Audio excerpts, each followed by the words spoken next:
Ticket वाटपात महानगरपालिकेच्या 8 जागा देतो म्हटली अगोदर. मी तो सगळा वृत्तांत तुम्हाला सांगितलेला आहे सांगलीच्या मीडियाला. आणि 2 जागा देतो म्हटली शेवटच्या दिवशी. सॉरी म्हटले मला 2च्या वर मला देता येणार नाही. त्या डायलॉग नंतर आजपर्यंत आतापर्यंत मान्य चंद्रकांत दादांशी माझं कसलंही बोलणं नाही.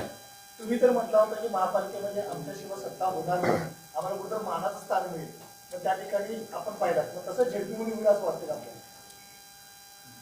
एका लुगड्याने म्हातारी होत नाही बाई, ही आपली मराठीतली म्हण आहे.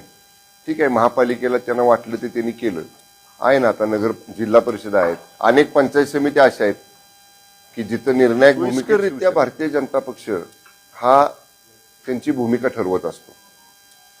एकदा मागं ठरलं होतं महापालिकेच्या निवडणुकीत, नगरपालिकेच्या निवडणुकीत प्रयत्न करा स्थानिक नेत्यांनी जिल्ह्यातल्या, समजा जे पालकमंत्री आहेत, जे संपर्क मंत्री आहेत, त्यांनी महायुती करायचा प्रयत्न करा. पण समजा नाही झाली महायुती तर टोकाची भूमिका कुणी घेऊ नका, हे राज्य समन्वय समितीमध्ये ठरलेलं आहे.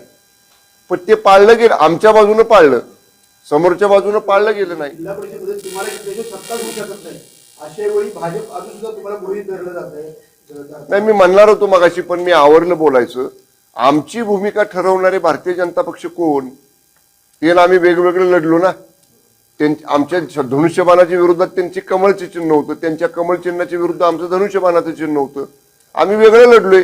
आता वेगळं लढल्यानंतर सुद्धा गरज भासली की म्हणायचं नाही ते आमचेच आहेत, ते आमच्या बरोबर. अहो, आमची भूमिका ठरवणारे तुम्ही कोण? आम्ही आमची भूमिका ठरवू ना. आणि आमचे निर्णय मी मागे देखील आपल्याला सांगितलं, बघा, उभं राहणं, निवडून येणं आमच्या हातात आहे. निवडून आल्यावर काय भूमिका घ्यायची, सरकार स्थापन करायची, ही शिवसेनेमध्ये आदेश चालतो.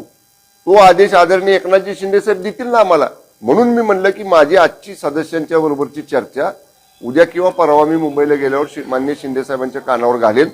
सगळं भाजपकडे किती संख्या आहे, समोर किती संख्या आहे, आपण कशी निर्णायक आहोत, ही सगळं सूत्र हे मान्य शिंदे साहेबांच्या समोर मी आणि अनिल सुहास भैया साहेब आम्ही मांडू.